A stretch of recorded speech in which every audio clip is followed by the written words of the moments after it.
Hello, welcome to Boyd's Carlton Classic. My name's Tom. I'm not going to bore you with a really long intro. I'll bore you throughout the video because basically we've got just over 2 weeks to get this 1967 Ford Falcon on the road, painted, finished and ready to be shown at the Winter Blast on the 30th of November. So there's a hell of a lot of work to do, and I thought maybe you might be interested in seeing how that goes. So let me show you around.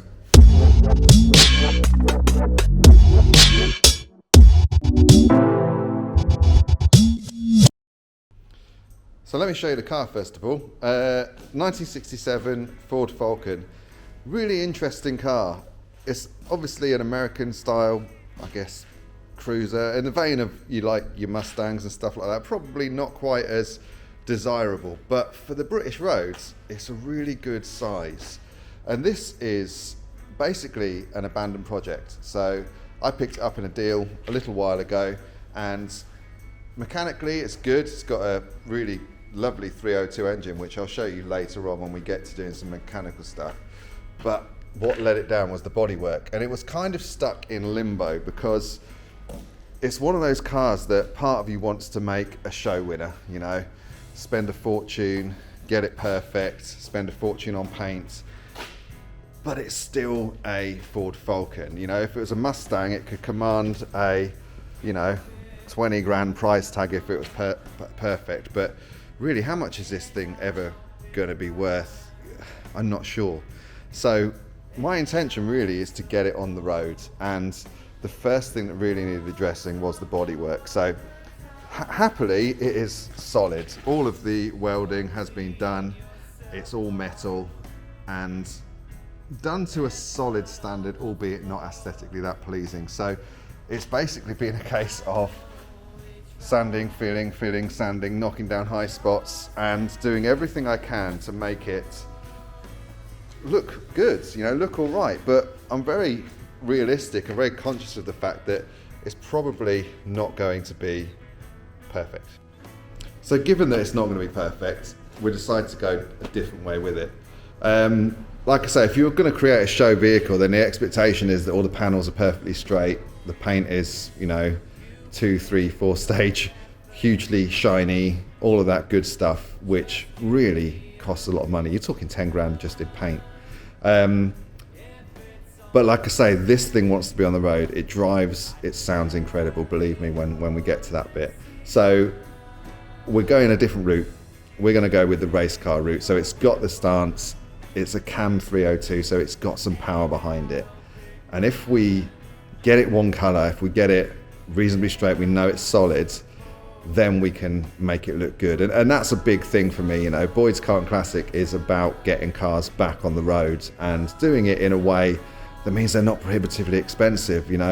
These things are made to be driven, and that's what it wants to be done. So I'm going to crack on with some more filling and sanding and filling, because at some point next week we need to get it painted. Now, my good friend Joe over at Fusion Auto Paints is very kindly going to let us use his paint oven. We're going to shoot it with single stage because that's how it would have been done originally, and it's easier, and again, we're not going for a show finish. And then after that, we're going to sprinkle a little bit of magic dust on it to make it a little bit special. So come and join us on this journey, really. I'm not a qualified mechanic. I'm an amateur in a sense, and I want to show that it's possible to take something like this, which perhaps a lot of people will be a little bit worried about tackling, and just get it back on the road, get it used, get it to shows, and enjoy a fabulous car. Okay, time to crack on, I suppose. All right, so let me show you an example of what I've been doing. So I guess this rear quarter panel is a good place to show you an example.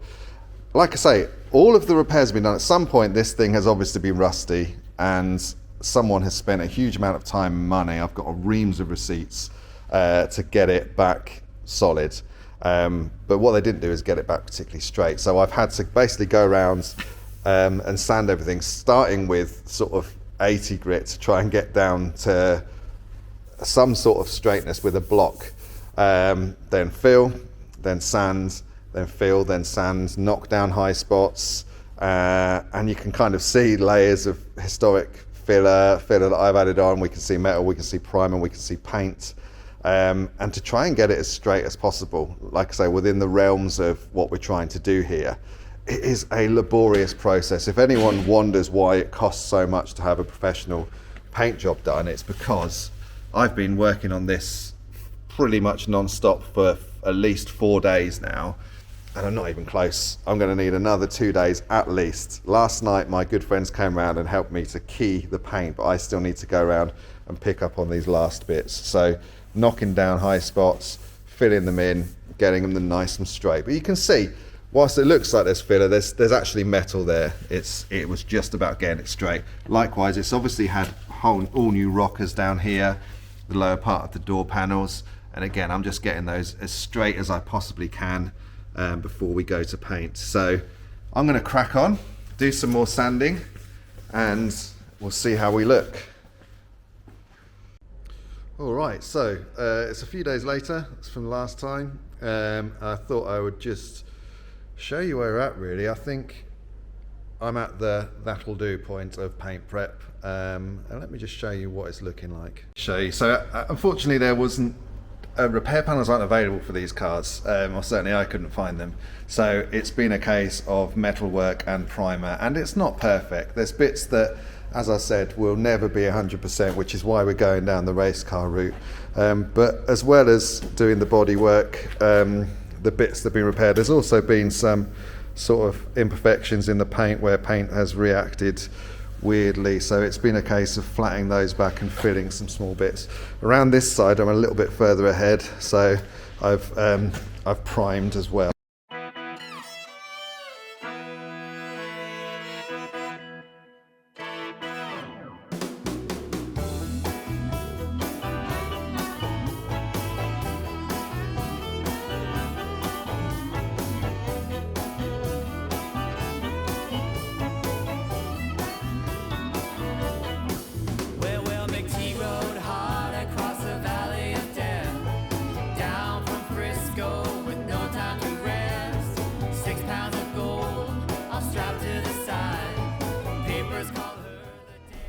Hey guys, so a couple of days forwards, it's now actually Friday, because we've had a bit of a change of plan this week, and I always say it's important to have a plan, but it's a plan to deviate from. So originally our intention was to take the Falcon over to our friends and shoot it with paint there, but I spoke to him this week and I got a sense he was really busy, and being a small business owner myself, I understand what it's like when you've just got too much on, and so I didn't want to be in imposition. And also, I'm going to take this and make it into an opportunity. So, as I've said, I'm a really keen YouTube follower, and one of the things I like watching is people setting up a DIY spray booth in their garage or whatever it is. But it's often in the States, so they can just go, we're going to go to Home Depot and get these box fans, etc, etc. So very quickly, we had to pivot. And so yesterday was Thursday, and I've been running around getting the materials for us to build a spray booth here, and we're going to be shooting this on Monday. Again, bearing in mind it's going to be at the show on Saturday, so again, all very last minute, but it will get done. Okay, so here's the science bit. So the premise of what we're trying to do is to create almost an airtight space that we can keep free of dust and we can move air through. So what you're trying to do is, I've got a very technical scientific drawing here, is you need to have a structure here, and you need to have one fan here that's blowing air in, it's got a filter so you're not taking any dust in, and then over the other side a fan that's drawing air out with a filter on it so as not to let any paint particles out into the workshop. Also you'll see there's a car, there's a car here, that's the scale, that's me. And then the sun's shining, and the sun isn't shining here, so that's one of the things we need to be wary of, is that on Monday it's a slightly warmer day, which is why we're choosing to do that. It's going to be 10 degrees, it's like -1 I think today or something like that, so we can't paint today, but it gives me a chance to build it. Now originally I had actually done a design where I was going to buy a load of CLS and cover it all in plastic. And that's obviously a good option for you, especially here in the UK. or people have used like PVC pipes, but I'm building a one that's 5 by 7 meters, so a big space. And I worked out that it would have cost me £108.12 in CLS, so not bad at all. And then I found some plastic coating, which was about 30 quid for a big long roll. The challenge has been the fans, actually. So box fans are not available in the UK in the same way that they are in the States, so I'm having to modify something, which I'll come to in just a minute. But I had a real stroke of luck yesterday in that I was talking to my landlord and telling him what I was doing, and he said, "Oh, I've got a marquee that I'm not using." And I was like, "How big is it?" And he said, it's 5 by 8 meters, 5 by 8 meters. And I was like, "That's like the exact size that I need to do this. Do you want to sell it?" And he was like, "Oh, just give us 50 quid for it." So that is an incredible solution for us, because it means I can put it apart and take it up, put it down and take it up when I need to. So if we can build this successfully and it works, then it gives us the option to then paint stuff in-house more in the future. And that's something I'm really keen to do. The more we can do in-house, the cheaper it is for us to do it, the cheaper we can then sell cars on, and the more self-sufficient we are. And I really want to be as self-sufficient as possible. So let's have a look at how we're going to build a box fan using what was available to us in the UK. Alright, so it seems like the biggest challenge was box fans. In America, it seems like you could just go to any hardware store, pick up like a square fan, perfect for fitting a filter on. But they don't seem to exist in the UK as readily. The only one I could find was on YouTube, Amazon. It was like £160, and it wouldn't have been here in time anyway. So we need to come up with a solution and be creative. So what I do have, this was in the corner of my workshop, and it was staring at me, and I stared at it for a bit, and it stared back at me, and then I stared at it, and then it was on a stand which I pulled off, and it was attached to those stands with 2 bolts either side. And I thought, well, actually, if we try and frame this in a wooden square, then we can fit the filter on it. So I had one of these, and I managed to get another one from Argos for £25. So I will put together all the costings at the end so you can see how much it cost me. But I guess the first thing I need to do is to take it apart a bit and work out how wide it is, because that's quite hard because it's kind of a weird shape. So let's do that. Right, I think it's got clips around the edge here, which I'll undo. Oh Christ. Maybe I'll get a screwdriver, bear with me.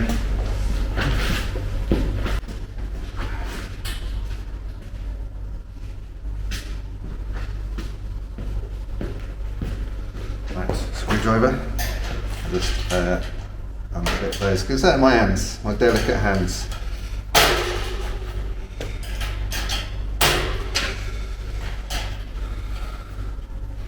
Right, so that'll do 2 things. One is I can now measure the diameter, but also I'll be able to access the backs of those screws. Ah, there's a couple of clips there. How does that come off? Oh, okay, I see. Oh, there's a little screw. Right. Down here there's a little tiny nut and bolt, so I need to undo that. Let's see if we've got small enough.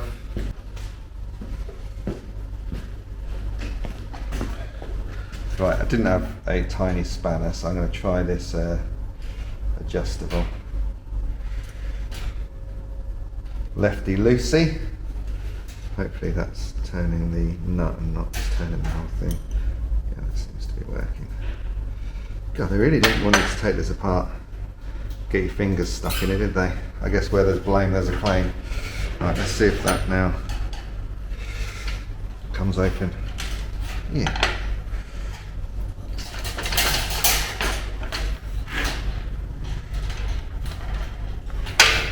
Slide that out of that bit at the back. There we go. Right.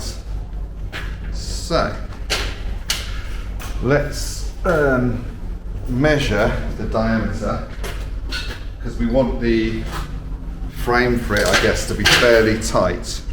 So this is, let's go from there to there, 57 centimeters, 570 millimeters, 22.5 inches for those of you who work in Imperial. So I'm going to be a bit of a carpenter now, and we're going to cut some bits of CLS which I had lying around and build a frame for it. Right, okay, so I've got some CLS that I had in my garage. So we know the internal width we need to be 57 centimetres, and then the depth of the wood is 4 centimetres, so that's 61. So we need 2 times 57, and we need 2 lengths times 61. And then obviously we're going to have to do this all over again because we need 2 of these things. But let me cut the first bit out. So let's do a 57 out of one of these shorter bits. All about precision.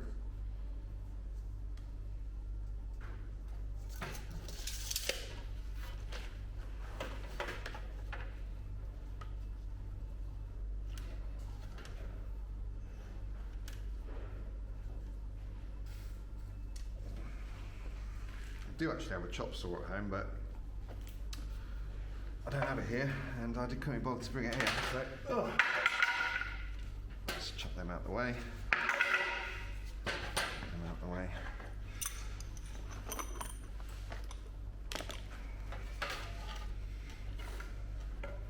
And then, it's a cold day today, so this will be good for keeping me warm.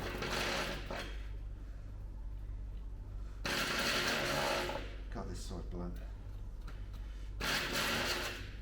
Blaming my bad work and blame his tools and fight.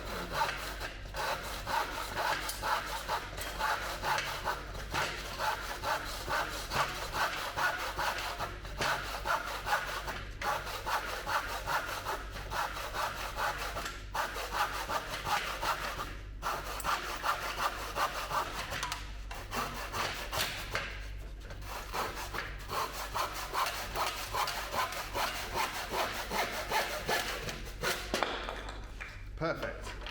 1 down, 3 to go. I'll do them, and then we'll come back. All right, friends, so we have a perfectly square frame. Not in the slightest way parallelogram. But I've done some Googling, and what it turns out is that with the fan, this thing obviously blows air out towards you, that way. So yeah, that way.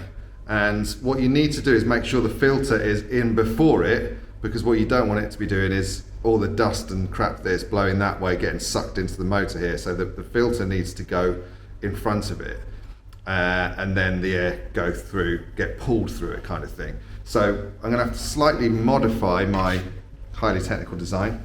And what I'm gonna do is use my frame, and because the back of this sits proud, it will kind of sit in front of it. So I'm just going to put some extra bits of wood in front of it and then screw through that mesh into that. So it, so it sits kind of just in front of it. And then I'm thinking, I probably need to build, I'm guessing this by the way, is just build almost like a cardboard manifold on the other side, so it doesn't just draw air from within the tent, it's pulling it through the filter.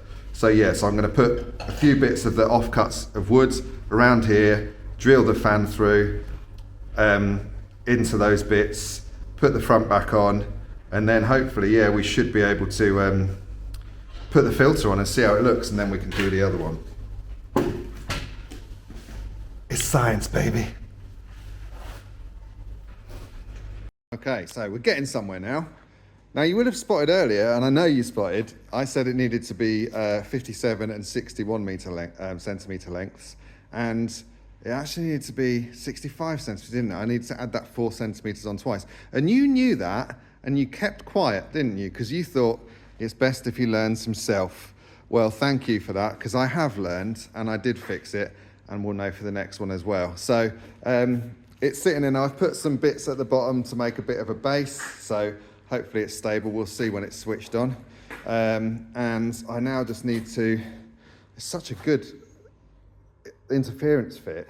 It sits in there anyway, but I thought, how do I attach it? And I was thinking I could screw through that way. And then I thought, what's the strongest fixing known to any man? Cable ties. So I'm gonna whip some cable ties around each of those corners, and yeah, hopefully that will then be held in maybe we'll then give it a little bit of a blast to see that it doesn't destroy itself. Right, so the fan is now secured. I've grabbed it and I've said that ain't going anywhere, which is pretty much the sign off that you need, but I think we need to do our first test flight to make sure it doesn't rattle itself to death. So we'll go for 1.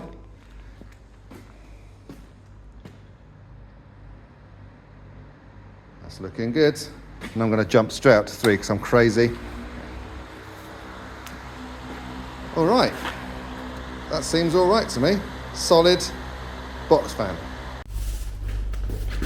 All right, so we are cooking with gas now, my friends. And the next step, I think, in our wonderful creation is, like I said, I think we need to build like a manifold so that it's only pulling air through here rather than sort of recirculating air from inside the tent. So I've got this wonderful piece of cardboard, thanks to my friend Jeff Bezos. My thinking is I'll cut a hole in it that's a bit smaller than that.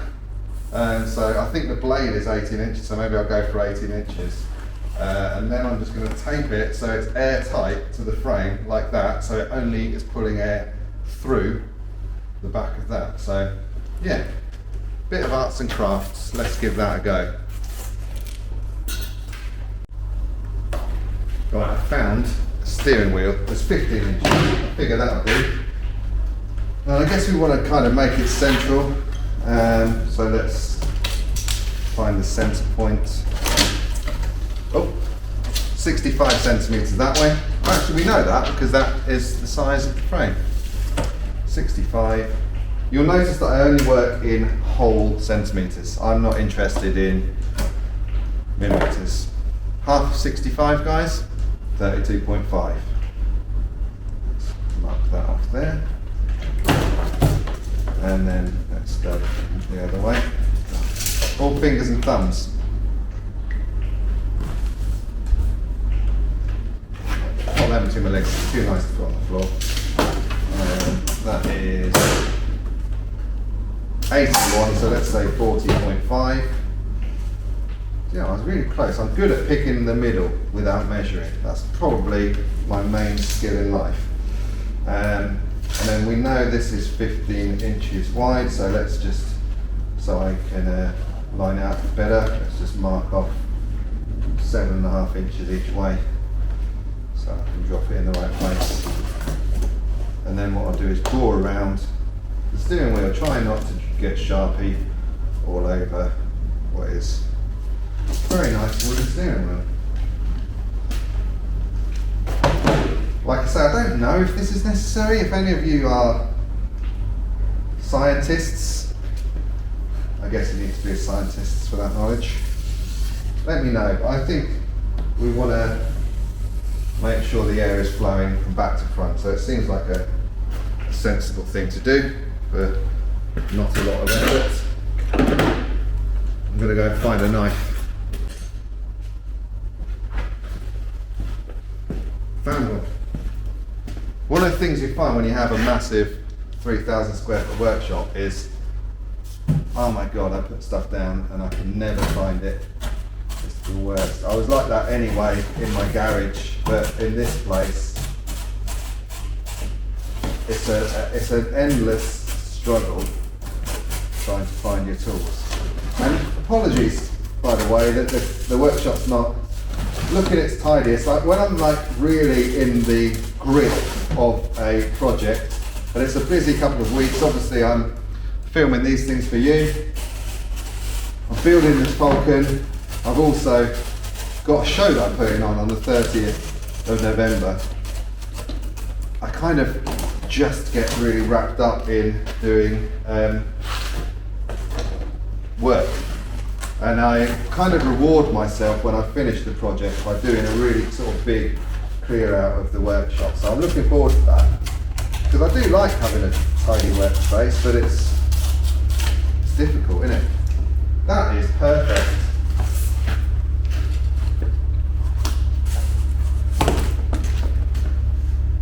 Put that on there. I'm going to go and find some tape now, bear with me. Right then. Found the tape. That looks good, doesn't it? throw a little bit. Oh god, this is really thick tape. Oh, serious stuff. Just throw a little bit on there. Turn it over, do the same on the other end. And go like down like that. Yeah, makes sense. Ugh. Good gosh, this is really thick tape. Ugh. I should use scissors really. A dentist will be screaming at the screen. My dentist doesn't watch YouTube. I doubt he does anyway. Hey Pete, if you are watching, I will be in for a checkup before Christmas. Got a knife here, might as well just use that, eh? Might as well use that. So we want to take that down there. I think I'll just do one bit on each sort of edge. Oh, you bugger. You little bugger. Maybe tape to wood, dusty wood isn't the best idea, but I haven't got a better idea. I've used up all my ideas today, so we're making. Oh, that bit's much nicer and flusher. Brilliant. Right, I'm going to whip tape all around that. You don't need to see that because I'd imagine that doesn't make for good viewing. But we're there. We're pretty much nearly there. All right. So it's all sealed in. Hopefully this tape is incredibly strong and not that sticky. They've sacrificed stickiness for strength. But the final thing we need to do is, where did I put it? Oh yeah, it's over here. Oh, sorry, first person filming. The filter. So this, yeah, was like 20 quid on Amazon, next day delivery. Thank you, Jeff Bezos. And that is then gonna draw the air through this filter. It has like an airflow direction on it. So I just need to tape that onto there. And we've got a box fan that filters. Now I've got to go and do that exact same thing again now, and my enthusiasm to do it has disappeared. So I'm just gonna do it off camera and we'll join you again when I've got to, and Dan's coming to help me put up the marquee. So I'll see you in a bit. Dan is here, give us a wave, Dan. No swearing. The second box fan is built, and although I did it off camera, you can guarantee that there's no compromise in quality whatsoever. We've moved the taxi out of the way to make space for the ginormous marquee. So this is gonna be fun, isn't it, Dan? Yeah.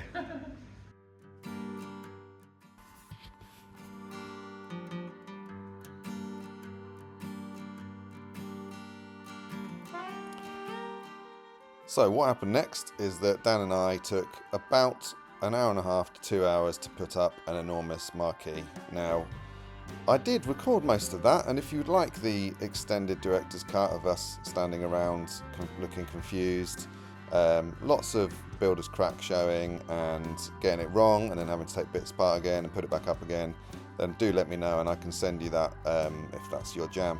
But fundamentally, put up the marquee, read the instructions properly, which we failed to do, and yeah, it was fairly straightforward once we got our head around it, and yeah, I think once we've done it, now we've done it once, if we were to do it again, we'd know exactly what we were doing and it would probably take half the time. But yeah, it was a bit of an ordeal, but we got it done and then we went to the pub. So yeah, enjoy.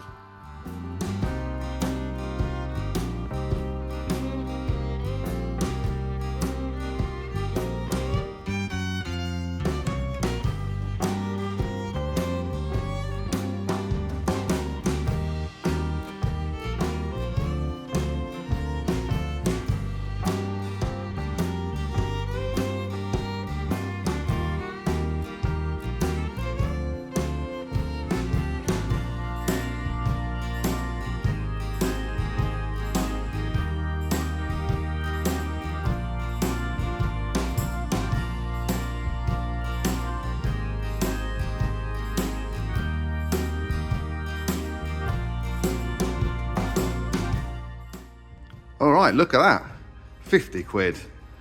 What an absolute bargain, that was a godsend.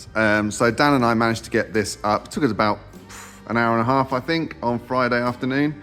And what we actually found is that we put it up inside out, which doesn't really matter. In fact, it might work in our favor, because what we need to do now is to seal up all the seams. So I'm going to get some duct tape and just tape all these down. Actually, I think it'll be easier to do along there than it would have done if it was on the inside. I think we've got a better chance of a airtight seal.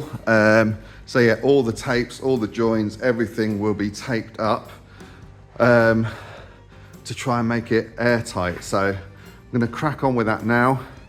Really excited to see if we can get this thing working. So yeah, I better bust out the duct tape. Here's a question for you. Is it duct tape or is it duct tape? I always just kind of say duct tape, so I could be saying either. But yeah, this says duct tape on it, but I actually thought it was duct tape. Maybe duct tape's just a brand. Stick it in the comments, let me know, so I don't go through my life talking like an idiot. Right, that's all the edges taped both inside and out. Hopefully that will do a good job of keeping it airtight. And I've pinned the bottom skirts underneath the legs on this side, so I'm going to put a sort of dust sheet down over the whole thing that I can tape to try and again make it all airtight all the way around. I'm just going to now get my old mate Henry and give it a hoover. Obviously I still haven't put the front on yet, which I'm going to do next too, but I want to kind of get it all clear. Yeah, it's starting to look like a paint booth.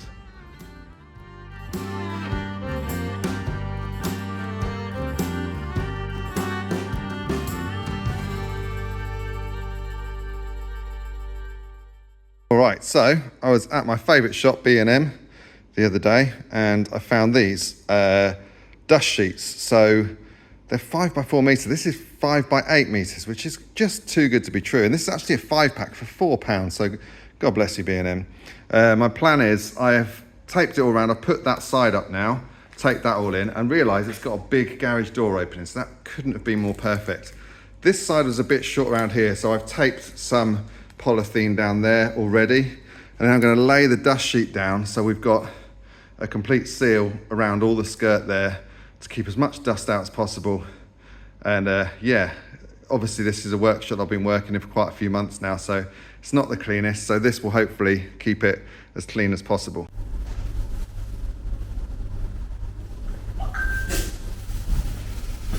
So dust sheet going in. I anticipate this being an absolute nightmare to do. I also anticipate you seeing my bottom crack. That's going to be a strong feature of Boyd's Carton Classic, because I don't have a bottom, I have a long back. So my trousers, they've got nothing to hang on to, my friends. So yeah, good luck on the butt crack front, and good luck to me in getting this down in a way that doesn't cause me too much struggle. Ugh.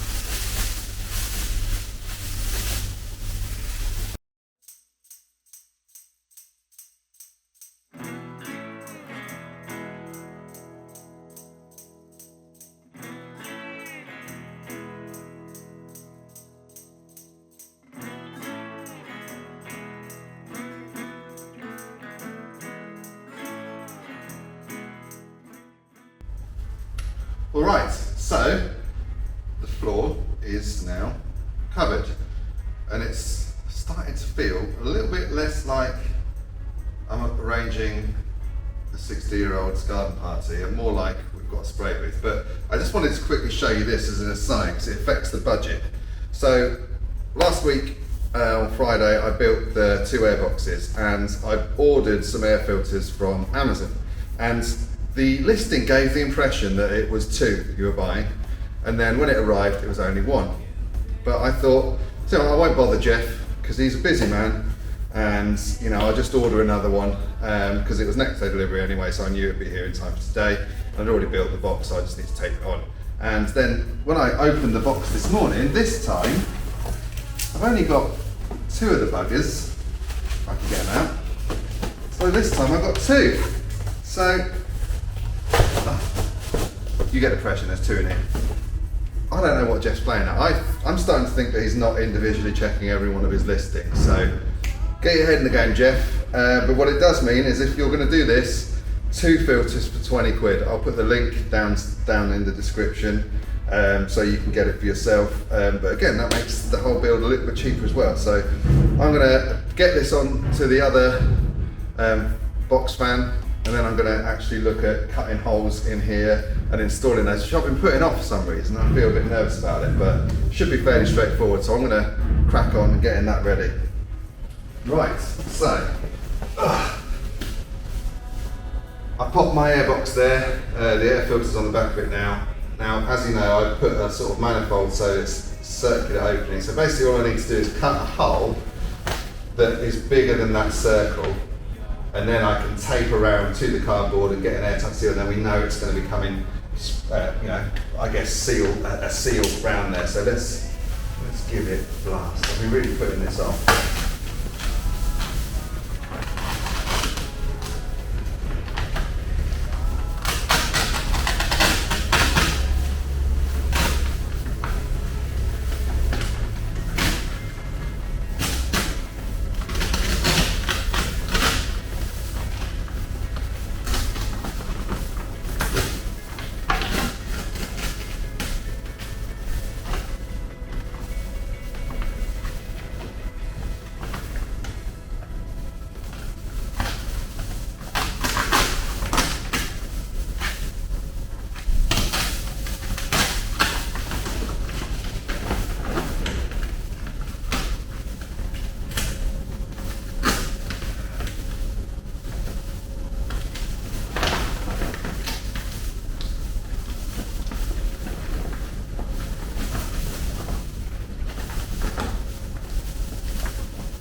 Double layered it there. Yeah, I'll just get through.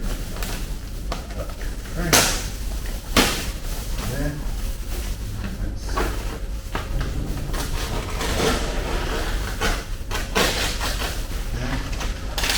And then I'm going to use masking tape for this because obviously I made that out of cardboard, then it can always reuse it, which is, my hope is that we're building something that can get used multiple times.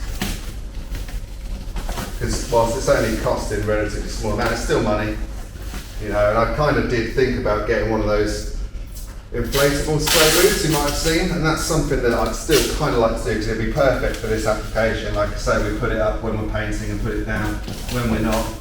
Perhaps if one day budget allows, that's something I'll be able to look at. So obviously what we're doing with this one is blowing air in, so clean air coming in through the filter to keep out any dust and rubbish.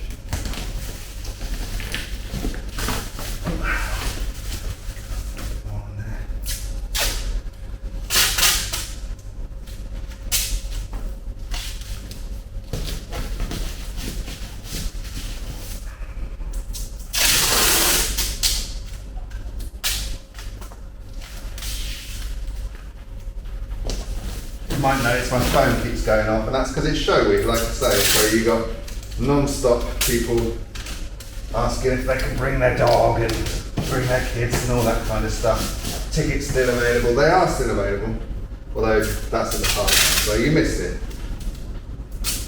But if you want to see what the Winds Blast is all about, check out this video. Okay, that's one done. I'm going to go and do the other one now as well, and then we should be ready to try it. Okay, so we have intake fan. I've also got an LED light in here. It's much bigger than I thought, and it is quite light in here, but I figure it's best to have a mobile light to get around. And this is the outtake fan. And I've sealed everything up. I've sealed this down here. I've left that a bit open so I can get in and out, but I will seal that up before we actually start painting. So really all that's left to do is for me to button it up, turn on the fans, and let's see what happens. Can you start the fans, please?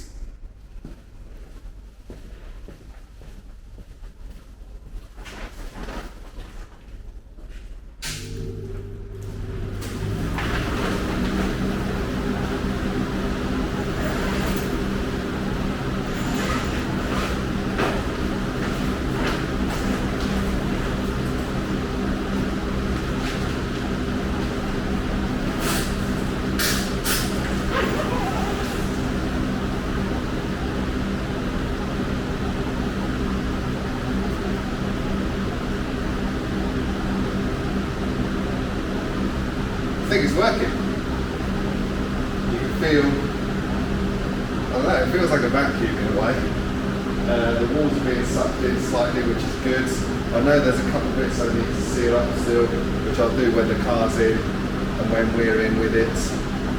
But I think we're golden. So right now I have just been priming down the side of the car, and for a couple of reasons. A couple of areas we've gone through to metal, and the second reason is that red is notoriously not great at coverage, so tonally the red oxide primer is quite similar to the red base colour we've got on there. So I figure if we can level out the colour so that when we paint, we don't need to throw as much paint on to try and cover over any inconsistencies in colour. So, all right, so the car is now primed in all the bits we needed it to be primed.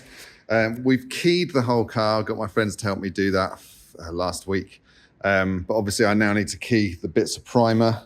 So I'm going to 800 grit all the primer bits to make sure they've got a good keying surface ready for the top coat, which we're going to do on Monday. And then what I'll do is wheel it outside, give it a good wash, bring it back in, and it's Sunday today, so then I'll leave it to dry overnight, and then the fun can begin tomorrow.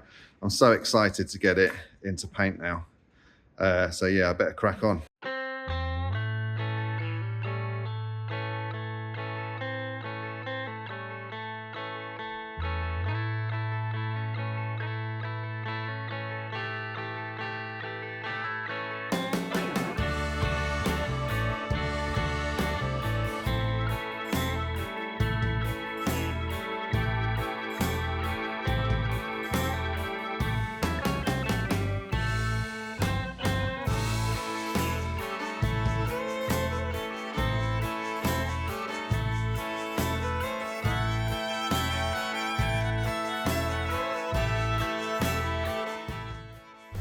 All right, let's get this thing clean. So as you know, I washed it, but it's still got, they didn't do a great job. I think because it was raining and horrible and windy outside. But it's all dry, and my plan is I've got a load of clean new microfiber cloths, and I'm going to use the same approach I use when I wipe my derriere, which is I'm going to just keep wiping it until the microfiber cloth comes off clean, and then you know you can stop. So, better get started.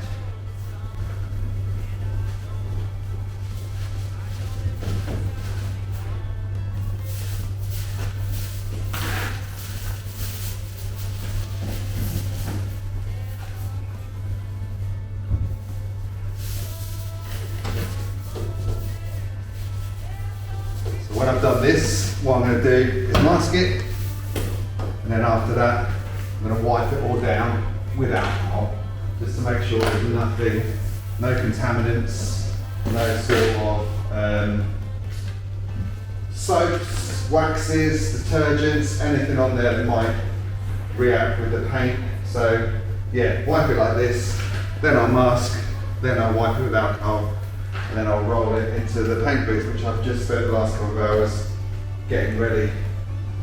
Really excited, really nervous. I'm kind of putting it off, but it'll be alright, won't it? It'll be alright.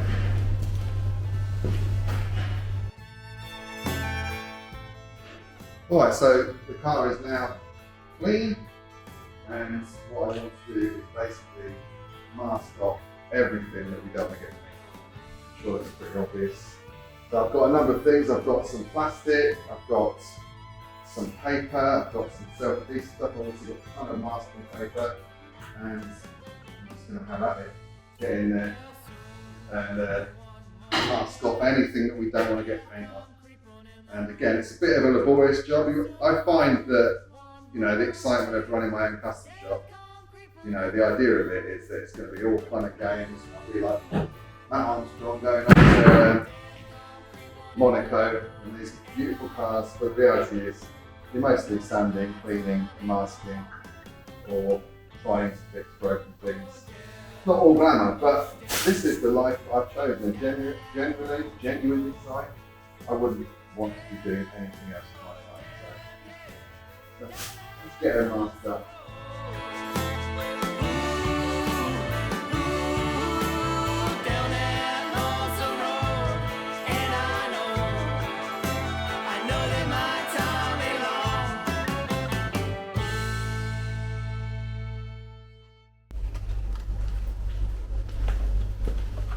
So I find masking actually quite sort of relaxing. It's quite cathartic. It's kind of good thing to stick some music on and just sort of lose yourself in doing something that's quite delicate. Unfortunately, with time being as pressed as it is, it's kind of taken a little bit of the relaxation out of it, because we're painting this afternoon, which is pretty insane, but nonetheless, again, this is why I do this, right? You know, why do Boyd's Current Classic if you don't get excitement out of doing the projects? And you know, let's be clear, really, I suppose the biggest motivator behind doing Boyd's Current Classic is I absolutely love experiencing different vehicles. You know, I've been lucky enough to own a few. I had my first sort of classic car as a daily was a 1972 Beetle when I was in my very early 20s, I believe, and I always just went to shows and saw other vehicles and wanted to try more and to experience more and to drive more and all that kind of stuff. And you know, the greatest gift that Boyd's Current Classic gives me is the opportunity to experience these vehicles and just be the custodian for, you know, a short amount of time, even if it's, you know, I've actually once had a car which, oh my goodness, I loved it. I think it was a 1968 Ford Thunderbird, probably one of my absolute dream cars. I'll try and put a picture of it up now. And I got it, bought it, and literally sold it on the same day. And it was being unloaded from the trailer, and the other trailer to take it was literally there, ready to take it, and I never got to experience it. And that was a real kicker, actually, because that was one, I'd love to get another one of them. I've got a real soft spot for Thunderbirds. We will do a Thunderbird build, so I've got one. It's got quite an interesting story that I wish I was doing YouTube when I got that thing, actually, because that would have been one hell of an episode. Would be viral by now, my friends. But yeah, it's part of, if you can't love doing this stuff, then you probably don't want to be doing it. Because like I say, it's a lot of laborious, slow, boring kind of jobs. But I take satisfaction from them. So it's not all bad, is it? So I'm starting by just going round all the edges of the window, doing all this sort of more delicate taping. And I think that I kind of prefer that bit then, because you can then kind of block it all out with like some brown paper and stuff. But for some reason I just prefer doing the more delicate stuff and put off doing the brown paper. I suppose you're supposed to do it that way anyway, but it's just the way I've always done it, is do around the edges, and then you can do the big bit in the middle there at the end when you need to block it all out. So we're probably, well, I'm working my way around the car, so you can kind of see I'm about halfway through now. Probably been about 20 minutes, I would say. Quite nice. Calm before the storm. The storm of painting the thing. But I can't tell you how excited I am to see it in colour, because we're not just doing it red. Like I say, we're going for a race car here, which was actually suggested to me by my friend Louis, who runs LMT motorcycles. I was talking to him about it. I considered selling this car as a project when I needed to get some money in. And you know, a few people looked at it, and I say, like, a lot of people were put off by what they thought the amount of work that needed to be done. And I really did want to build it, I just needed the money. But I wanted to get it done as a show car and get it sprayed professionally and all that kind of stuff. And Louis just said to me, you know, why do that why don't we go for a race car? It doesn't have to be show perfect, just needs to be running, needs to look cool, and you can be creative with it. And I think that was a great idea. It really inspired me to then do it, and especially because we just did the Baja, which was in a sense a similar kind of thing. I realised we can create something really cool with it, so very excited to see what it looks like when it's done. All right, so she is masked up, clean-ish. So wiped down with alcohol. Basically now it's just a case of wheeling it into the spray booth. Tack cloth, mask up the wheels, and then we're pretty much ready to start painting. All right, she's in. I've got a fan heater on in here just to keep the temperature up because it's cold outside today, and paint doesn't like the cold. It's amazing how that little heater has really lifted the temperature in here. Like I say, we're not blessed with much lighting, but I'll just use this and move it around. But yeah, this looks like a proper paint booth, doesn't it? Awesome. I'm gonna go mix some paint. Paint wise, I'm gonna be using a 2K direct gloss paint. It's actually Porsche Guards Red, which I think was the closest match to the car, and also because it's a Porsche car, that means it's going to go faster. So you mix 2 parts of this paint with 1 part of the hardener here, and then 15% of thinner into the pot, and then I'm going to be using this HVLP spray gun. We've got a water filter on it there to make sure no moisture gets into it. And this is what the setup we're going to be using. I've got a compressor, which cost me 150 quid second hand. This was about 50 quid. The paint was about 200 quid. We're getting on for 200 quid by the time I've included the primer that I've used. So, you know, that's amazing really if we can get a good finish out of this for just this amount of money compared to what it would have cost to paint it. Yeah, let's go for it. So you would have noticed I have a friend here. So I recruited my dear friend, Mad Danny, to come along and help me paint the car. I've never painted an entire car with a spray gun before. I've done sort of panels and little bits like that, but I was a little bit nervous about doing it myself. And also, because it was dark, you'll see that I was basically following him around with a light strip, just trying to give him a view on the sort of wet edge so he could lay the paint down consistently and get a better quality finish. So yeah, we did this in an evening, and yeah, I'm eternally grateful for his help. He's a really knowledgeable guy, and I get a lot of reassurance from knowing that he will kind of be there to sort of give me advice and in this case help me lay the paint down. But having watched him, I was really, yeah, it's really amazing to watch, and I'm really sort of keen to do this myself next time. So yeah, massive thanks to Danny for his support in painting the car.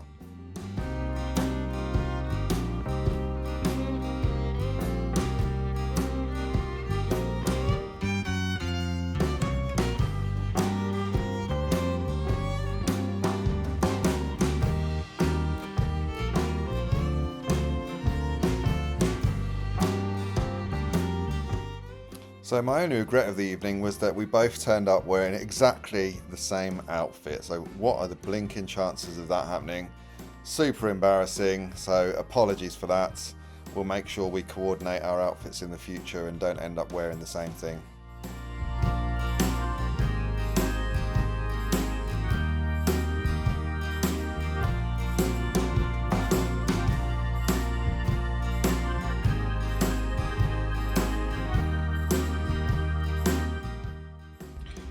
Morning everyone, it is now Thursday morning, 8 o'clock in the morning. It is absolutely freezing here in the UK. It took me so long to get the frost off the car. I've never seen frost like it. It was so hard to scrape and the roads are pretty treacherous. So we've got 2 days till showtime. We painted the Falcon 2 days ago, and with it being 2K paint, you have to leave it to cure for a while before you do anything. I'm sat outside my unit, sort of nervous because I haven't seen it since we painted it, and we painted it when it was in the dark and we tried to keep it warm, but I'm kind of scared about how it's come out because really this is D-Day. If the paint doesn't look great and we need to do a load more paint correction, then it's not going to make it to the show. If it looks all right, then we're still in with a chance. Whatever way, it's going to be a very busy couple of days. But yeah, I suppose we better go and see how it looks. All right, let's go and take a look. Well, it's red, that's for sure. Coverage looks good. Doesn't look like there's a great deal of dust. There's a couple of bits that we knew where the gun had dripped. And there is, I don't know if you can catch it in the light, but yeah, it's quite orange peely. We had to put a lot of paint on it to get it to cover over the sort of, what's it called, the primer. But you know, I think it's not bad. You know, quite proud considering we did it in here in the dark.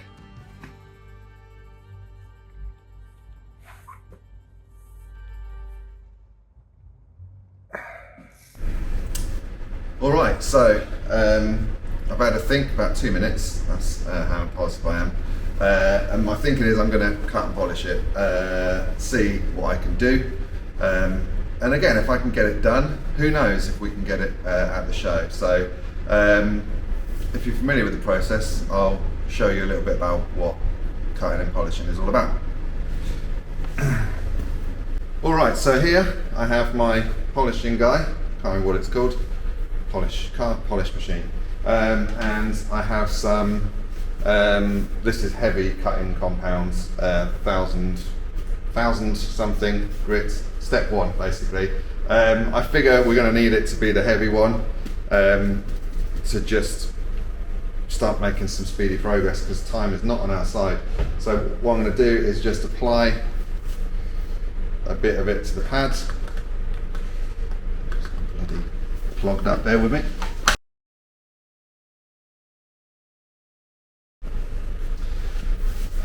Cool. So I've applied a bit of the cutting compound to the pads, and then what we need to do is get it on the vehicle. So I'm going to start with the trunk, or boot as we call it here in the UK.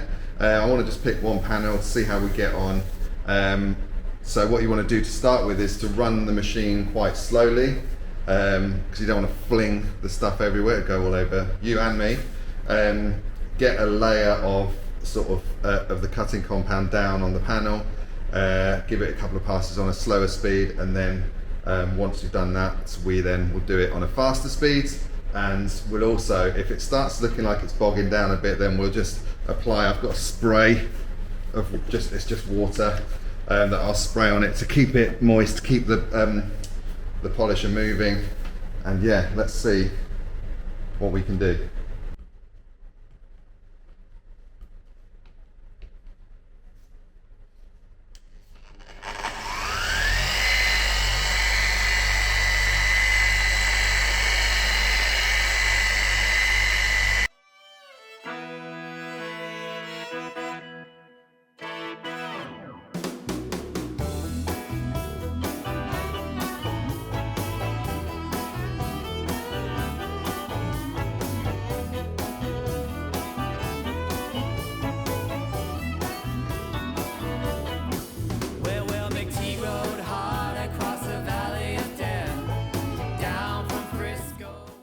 Okay, so that was, yeah, a couple of slow passes to put down the polish and then 4 fast passes to see if we can cut the paint and take a bit of that orange peel off. I'm just going to give it a quick wipe with a microfiber cloth now, and we'll see what we're left with.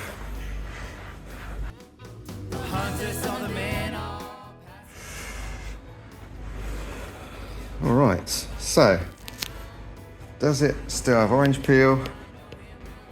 Yes. Does it look much better than it looked before? No, not really. Let me have a think.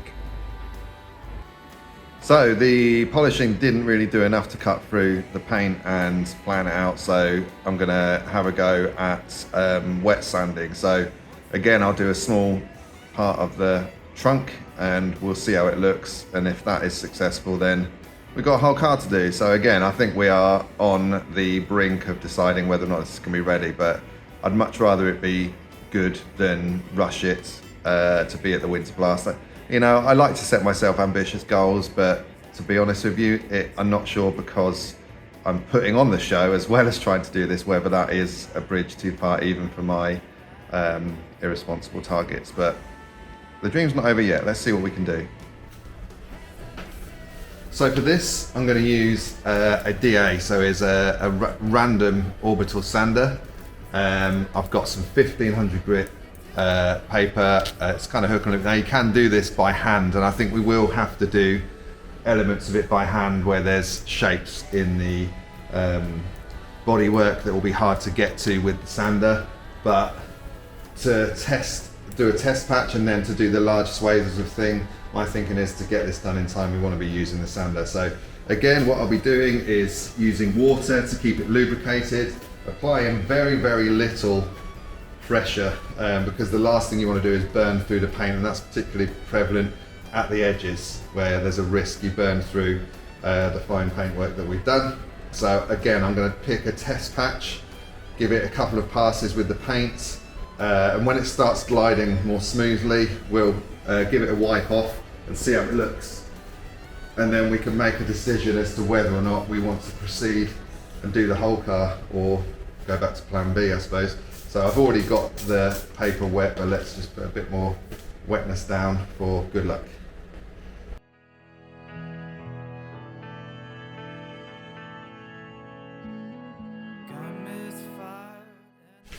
All right, it felt like it was gliding a bit more smoothly over the surface there, so what I'm going to do is just wipe it off now and see what it's done. Let's have a look at that. You can kind of see again in the light here where the orange peel is, and as we move into the bit that I've sanded, it kind of certainly feels and looks a lot smoother. Now what we will have to do, of course, is then polish this and wax this afterward to get some of that shine back in, but I think that is the direction we're going to have to go in to kind of get this paint looking, you know, again, we're not looking for a show finish, but what we want to do is make sure that it looks as good as we can possibly get it, ready for the next owner to love. So that was about a 30 centimeter square patch, took a couple of minutes. So luckily all I've got to do is the entire car, so I'll crack on. Well, I think I've admitted defeat for the Winter Blast. The more I'm doing this, the more I realise this paint could look really good with a bit of time. If I properly flat it all back and then machine polish it, it could look amazing. And it seems a real shame for me to rush it to get it to the show not looking perfect or not looking great.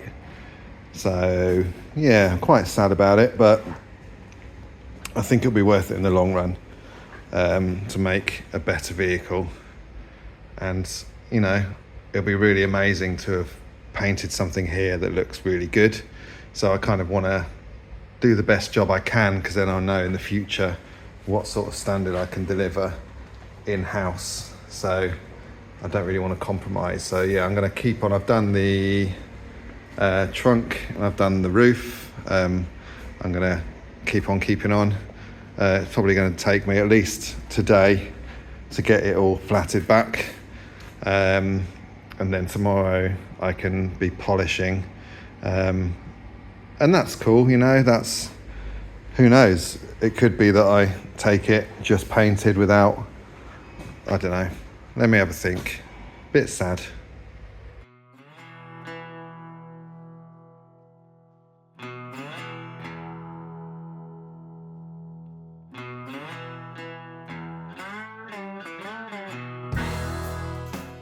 So it's Friday morning now, and I'm slowly working around the car polishing. So I've done about a quarter. I'm going to do a two-stage polish, I think. So do this, which is a heavy cutting compound, and then go around again with a sort of finishing compound. But yeah, we're getting a nice shine. Quite happy with it. And yeah, a long way to go. Since she was a child, she knew where she was going.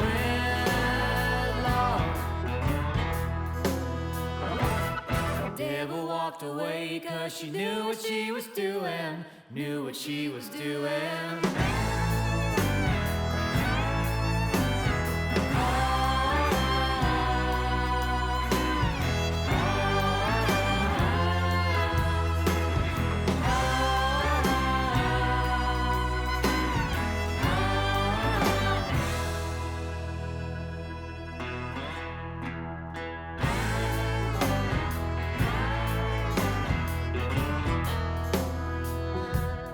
Had a sweet dream when just a little girl.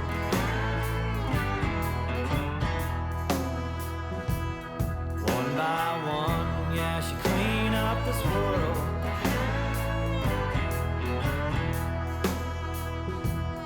Never had a day filled with peanut blunder. No. How satisfying was that? So all the masking is off now. There's a little sneak preview of the engine, 302. We're getting that running before you know it. And yeah, it's really good to see it with that chrome shining through with the wheels there. And it starts to, starting to take shape. So what I'm gonna now do is just start building it back up again. So getting things like the lights back in, the rear bumper, door handles, window trims, and basically all that good stuff. So all the bits we took off to paint, I'm excited about getting those back on. So I'm just gonna start cracking on with that. I'm gonna start with bumper hangers, just because I figure if I have an order, it's to go from the back and work forwards. Makes some sense in my head. It feels like it's been forever since I took it apart, and I've been really excited about. It's one thing to see the paint on the vehicle when there's no sort of trim and stuff like that, and the masking's there. But it's another thing when you actually see it built up. That's when it becomes. When you can start to take a step back and look at it and get a sense about how it's all going to look. So yeah, I'm excited about that.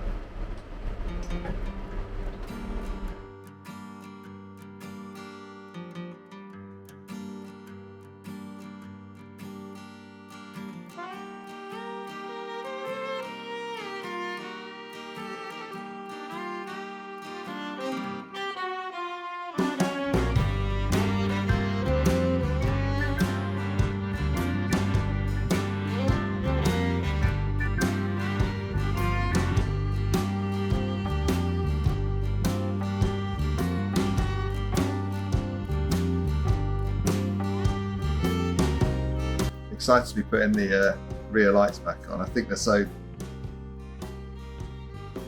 iconic. This is one of the things that I love about American vehicles is this, the kind of design that almost quite futuristic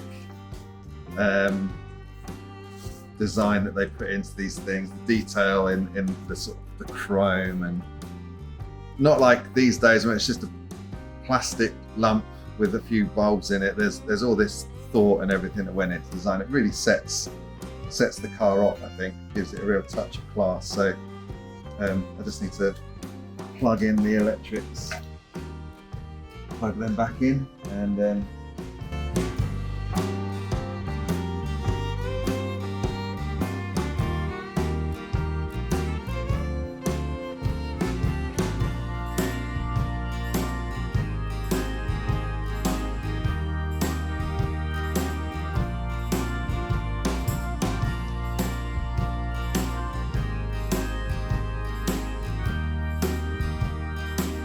you want to be careful when you're doing this stuff, because it's always, if you ever get mechanical parts for these vehicles, I should say, is fairly easy. You can go, we're quite lucky in this country, we have US Automotive and John Wolfe Racing, for me, both in Bedford, that will sell off the shelf most sort of mechanical parts. I could go and get spark plugs, starter motor, alternator. Probably I could go and be there at the shop in 20 minutes from now and come back with those if anything goes wrong with them. But things like if you break a rear light, you know, or even the seals and stuff like that, then you're much more in trouble. So happily that's gone back in quite happily, and yeah, I think you'll agree. They look really cool. I'm going to go over and do the other one now. Alright, so continuing the build up of the car. So started on the doors. I've put the door lock on already. Quite a simple process. You just pop it in from that side and pop a clip on the back and then attach the sort of control rod. Like I say, it's a bit nerve-wracking when you have painted it, so you don't want to make any marks on your paint. So this bit is a little bit more involved, but it'll be, again, it's all like every single bit that goes on is very satisfying, you know. It makes it look a bit more like a car again, and every little tiny step is a step closer to completion. And yeah, I'm really, you know, it's getting to that point now where we're not a million miles away, although these little tiny jobs that seem like, you know, they're not going to take long, always end up taking longer than you think. And I've already had to order some more bolts and nuts and stuff like that when you sort of realise some of the trim clips you might not have.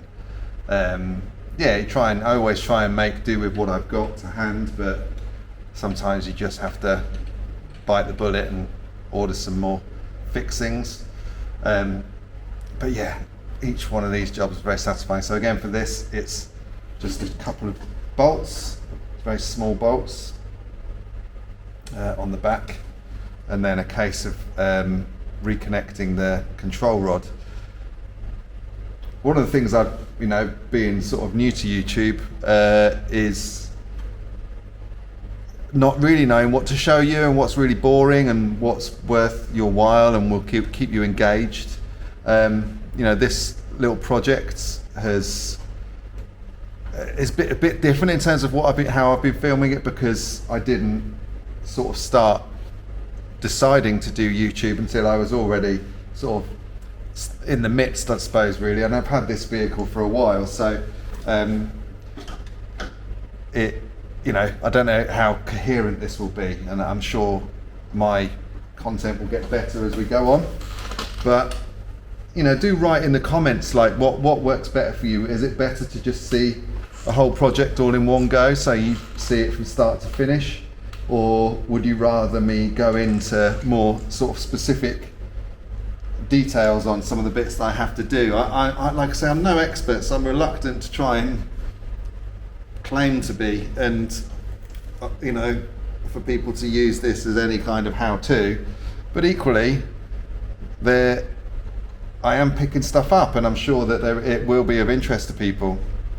You know, straight off the back of this project, I've got another one coming up straight away. So that one I'll have the whole thing. I haven't got it yet, so we'll be able to film it arriving, be able to film sort of appraising it and seeing what we have to do.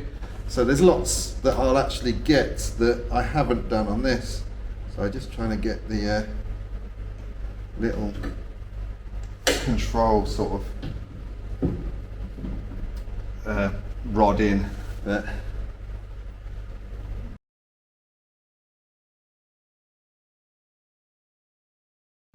so generally what you have is like a hole that the sort of rod goes into, and then a plastic clip that then spins around to hold the rod in and make sure it doesn't move. So that is in. Let's just see.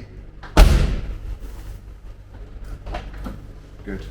So the next bit on this will be removing the door handle, the window winder, and then putting the door card on. So there's a chrome trim that goes along here. I'm not sure if these door cards have ever been on before. So there's a chrome trim that goes along here that I can screw in here. I'll self-tap that in, slide the door card in, it'll fit over the kind of controls. And then I don't have any trim clips, so what I might try and do is just put some adhesive around here, like some 3M tape, because you'll be opening and closing the door from here, so you don't really need to worry about it being attached so hard to be something that you pull on, and hopefully that will hold it in, and that will be, you know, a nice little job ticked off, and again start looking like a car again. Okay, so lots of progress made with the build up. Rear bumpers back on. Annoyingly, the boot lock here broke, so I've had to order a new one. That's on its way. I can just open it with a screwdriver in the meantime. All the door cards are in, the handles, etc. Had to repair the window mechanism inside. It had kind of broken, so I had to weld that back on, kind of bit where the crank is. I didn't film it because it was just me welding a bit of something. But yeah, that's pretty good.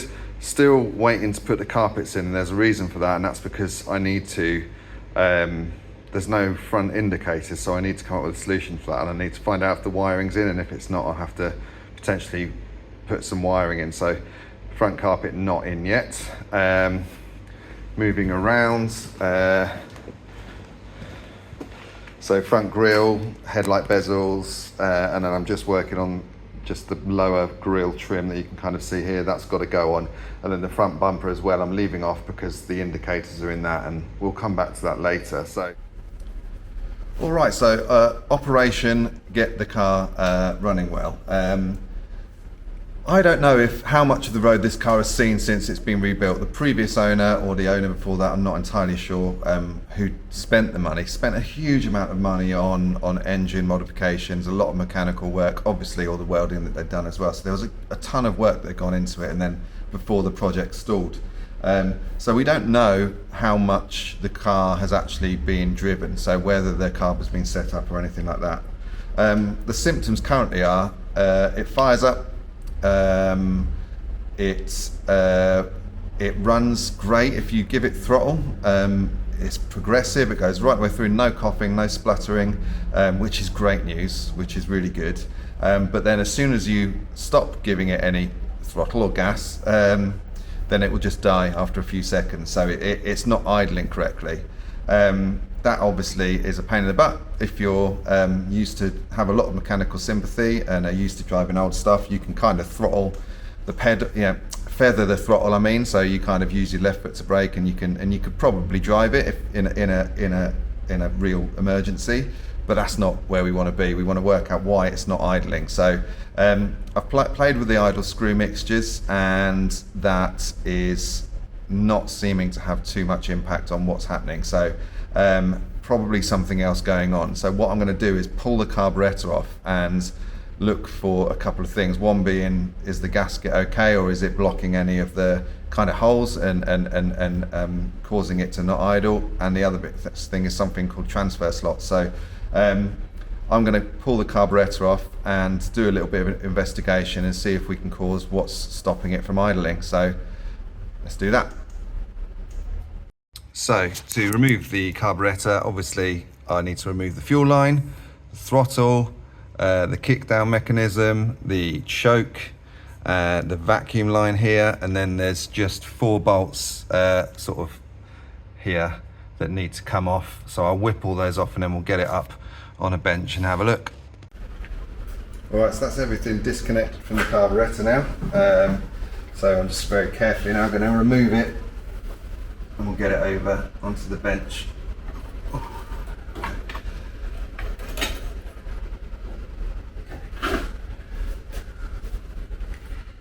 Okay, so I've got the carb now on the bench, and I have whipped off the base plate, and the gasket was a bit tired, so I'll replace that.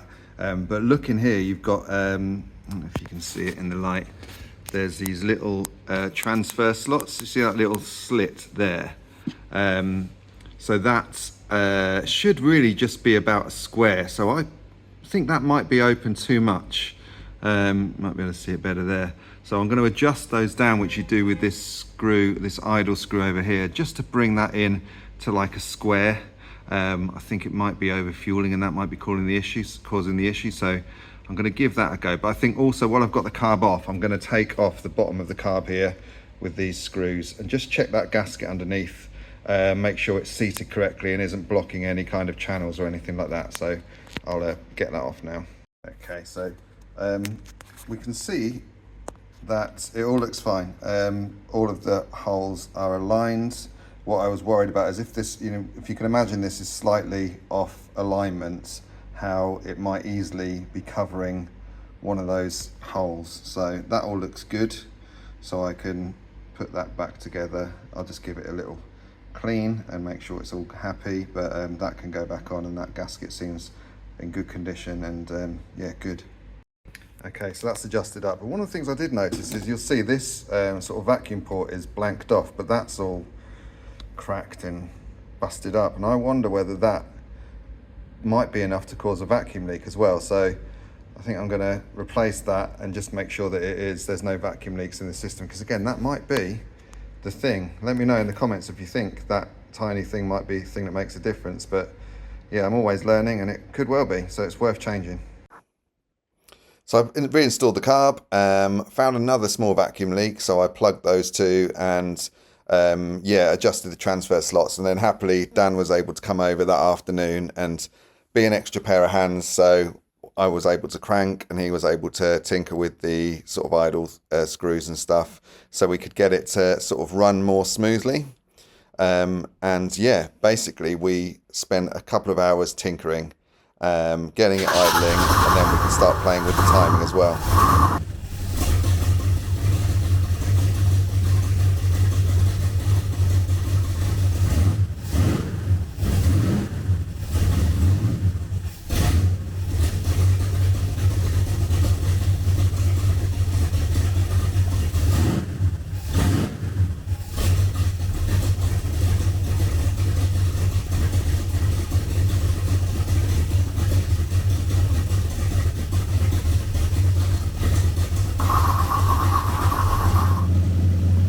So once we were able to get it idling, we were then able to start checking the timing. Now, as it's a sort of heavily modified engine, normal timing settings aren't necessarily going to be right, and getting a cammed engine slide is always a little bit more challenging. So we ended up doing it more by ear, getting it to idle smoothly, then adjusting the idle screws and mixture, going back, timing backwards and forwards. And what I'll do after giving it a shakedown, go back, find top dead center, mark the timing line, and then I can retime it after we've given it a good shakedown, which is always a good idea. But we got it idling great, fires up, starts, runs, and we even got a little bit of fire to throw into the mix, which is always fun, and nearly gave Dan a beard trim.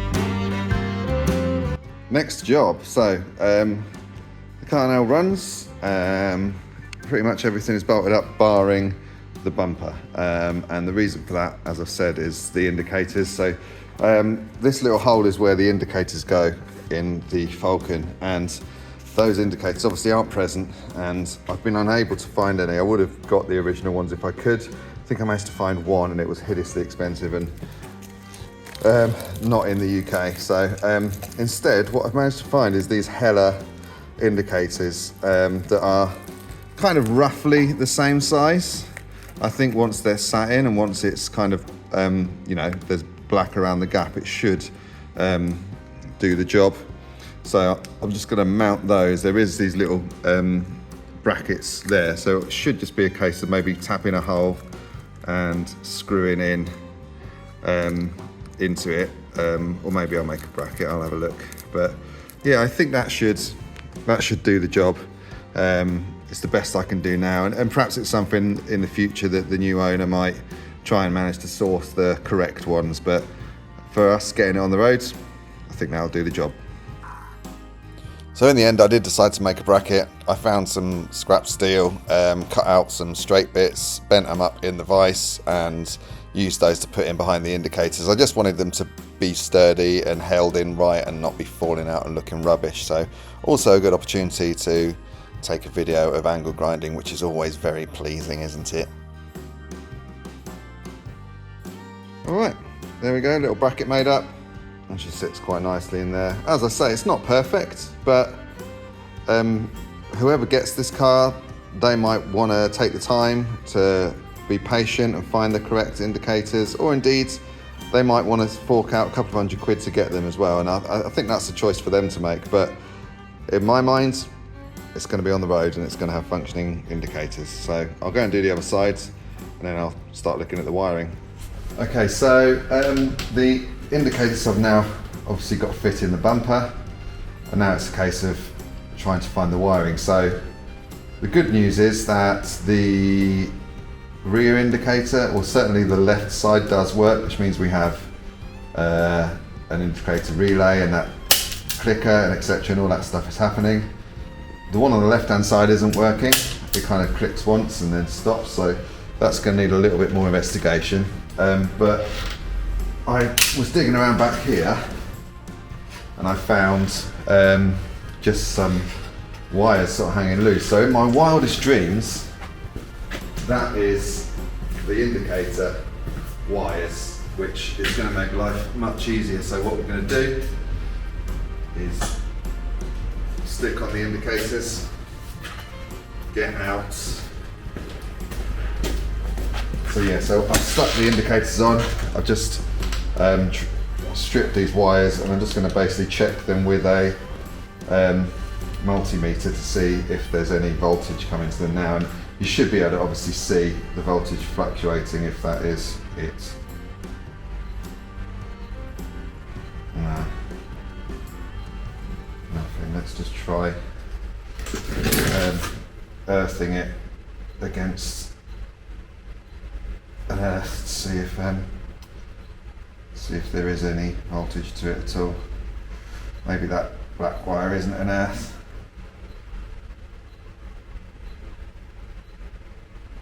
So yeah, nothing there.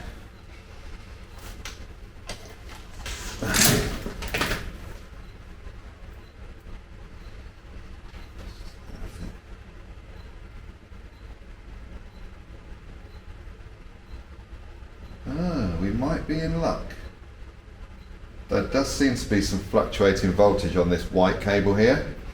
So maybe the earth is just no good. I'll just see if there's any voltage going to that as well, just in case. So no voltage going to that. So it might be that, like I say, just that earth is just not connected, in which case we can run a new one. But I think we might be in luck, and this white cable maybe. Yeah, I think it is. Happy days. Right, so I just raided my parts bin and found a motorcycle indicator that I'm going to use as a little test light, so hopefully you can see that there. And I'm just going to crudely hold the positive against that white wire and then just stick this on an earth and see what we get. Alright, I'm not sure if you can see that, but we have a flashing light, so that is the indicator. That is good news. So that's the right hand side, we know where to wire that in. Excellent. So the indicator's gone in and wired up successfully. I think they look pretty good. Like I say, once it's now mounted up, I think the fact that they aren't standard is no big deal. The ones on the left side weren't working, and I managed to find that the rear light was not quite wired in right, and I managed to find again some tucked away wires, wire that in as well. So we now have indicators on both sides, which means everything's working, which is awesome. But yeah, I think it looks pretty cool.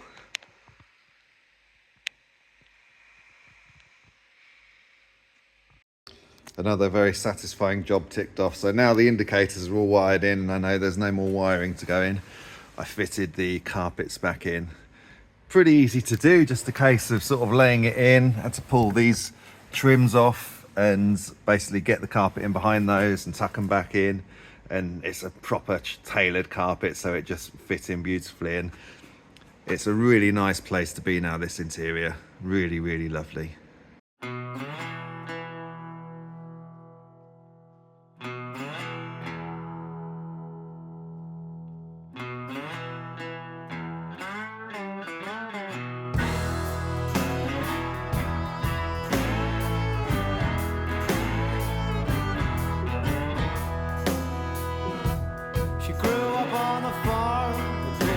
So now pretty much the build up was finished, we could start adding the finishing touches. And perhaps the thing I was most excited about was to add a bit of sort of race livery to give it that real race car look. Now I'm lucky enough to have Mad Danny as one of my best friends, but he isn't keen on being on video, as I've said before, and we respect that. Some say it's because he is in witness protection, some say it's because he has several illegitimate children, some say it's because he is some sort of spy, but we know it's because he's just a little bit grumpy. And like I say, we respect that, and watching him work is just an absolute joy. So I thought I'd just share a few clips of him laying down that writing by hand. He does it by sort of using chalk to outline it and then fill in the gaps. And yeah, this process obviously takes a few hours, but in my mind it completely transforms the car. And yeah, I think it's something that really adds something to the vehicle and makes it that bit special and transforms it from a standard sort of car that, like I say, isn't mega straight, to having that real classic sort of 60s stock car look that really works for it. Never had a day filled with pain and blunder, no.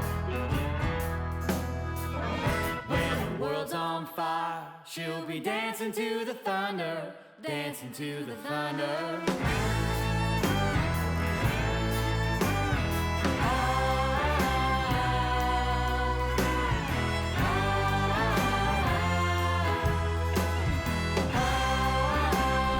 Okay, exciting times now. So the car is pretty much done. Just ticking off the last couple of jobs. Danny's paint is done, and I'm ready to get it out on the road. But I want to do this thing before I do that. So there is this trim that goes around the rear screen here, and I tried to put it in with like 3M tape, but it flexes a bit and it wants to come off. And what we don't want to do is take it out for a drive and that fly off, because as much as it doesn't seem like it'd be an expensive part, trying to find those and get them here would probably cost a huge amount of money. So what I'm going to do is I'm going to take some of your traditional Schrodeck Gruntujasi here, which is sort of primer that you put on rubber around windows. Prime off the rubber seal here, and then I've got some windscreen sealer, which I'm going to apply to the rubber and then stick it all down, mask it down. I've masked around it so I don't get any on the paint, and just hold it in place, and then we can leave that to dry overnight, and then hopefully that isn't going to go anywhere. So again, we're in the kind of very end of the build now, which is really exciting. So I'm going to crack on and get this done.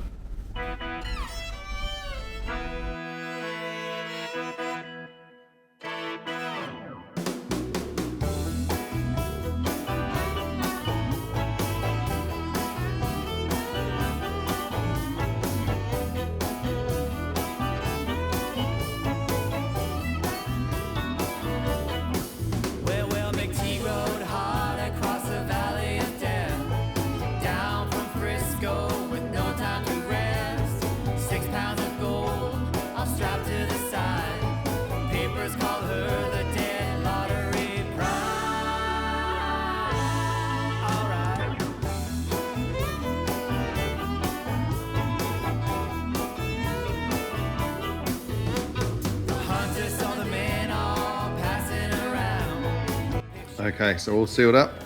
Yeah, I just put some tape on there to hold it flat in, because I wasn't trying to pull that up that much on this side, so I could just tape it down. This side in that bottom corner just wanted to come back up, so I've put an old car battery on a piece of carpet that I've just put in that corner to hold it in just while it sets, and then hopefully That's the last job. Blimey. What a day. What's the price to kill?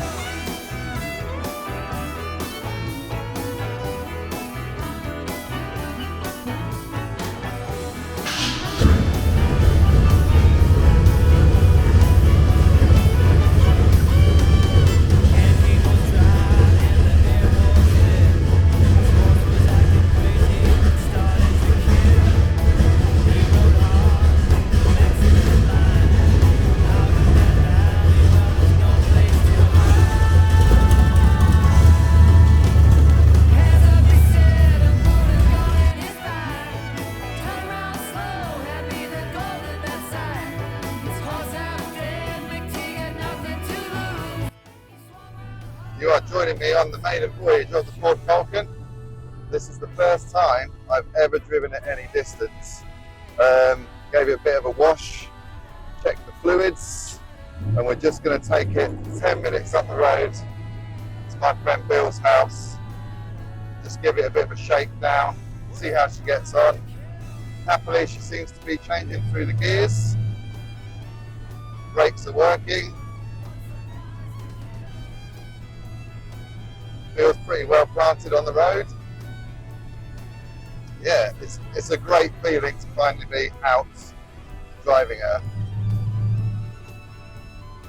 It sounds absolutely awesome. The rumble when you're just idling with a canned V8 is just something to behold. And then right the way through the throttle range, hearing the glass packs. I'm not sure if you'll even be able to hear me, but you don't need a stereo in a car like this because it's a soundtrack in and of itself.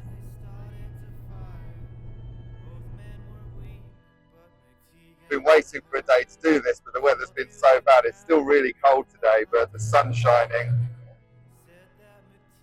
and it's nice to be out on the road in the sun. What a nice winter's morning in Bedfordshire.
So that was the Falcon build, and I really hoped you enjoyed following the ups and downs of the process.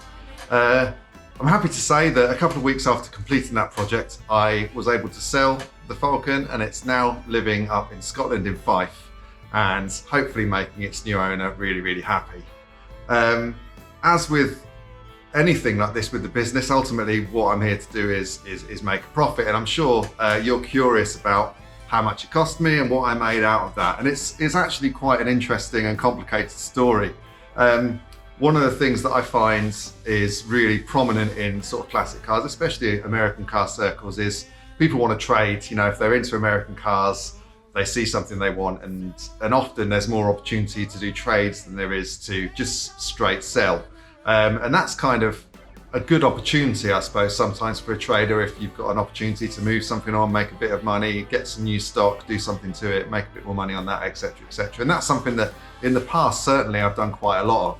And that's really what led me to getting the Falcon. So the story of the Falcon basically started with me purchasing a really cool Chevrolet Suburban, which I'll show you a picture of now.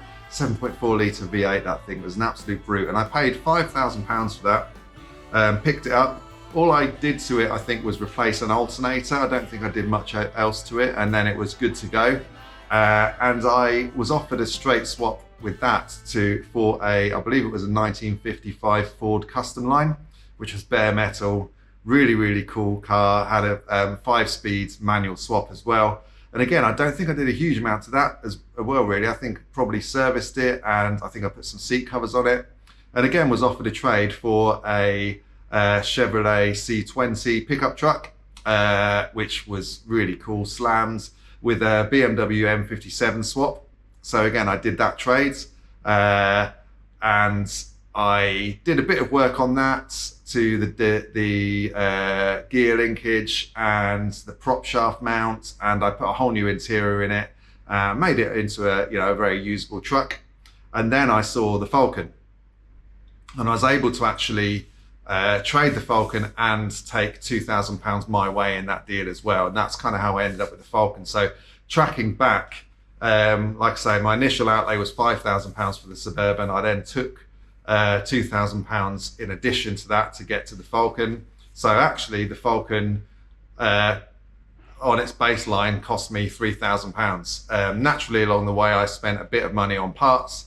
So conservatively I would say to get to the Falcon I probably was only in it about £3,500, and then the cost of doing the paints, the 302 emblems, and that was really all I spent on parts for the Falcon. I think ultimately, conservatively, I probably was £4,000 into that car, which did allow me to then sell it for what I do think was a bargain price. I sold it for £10,150 in the end. Ultimately, you know, the market isn't in a great place. It was the winter when it sold, and I wanted a straight cash sale. You know, as much as the trades are really helpful and you can build value over time, the business needed money in it and to fund this next F100 build that I'm doing right now. So yeah, if you look at it, really good profit. Obviously a lot of time and effort went into achieving that, but I think it just shows that as a trader, there's often that opportunity to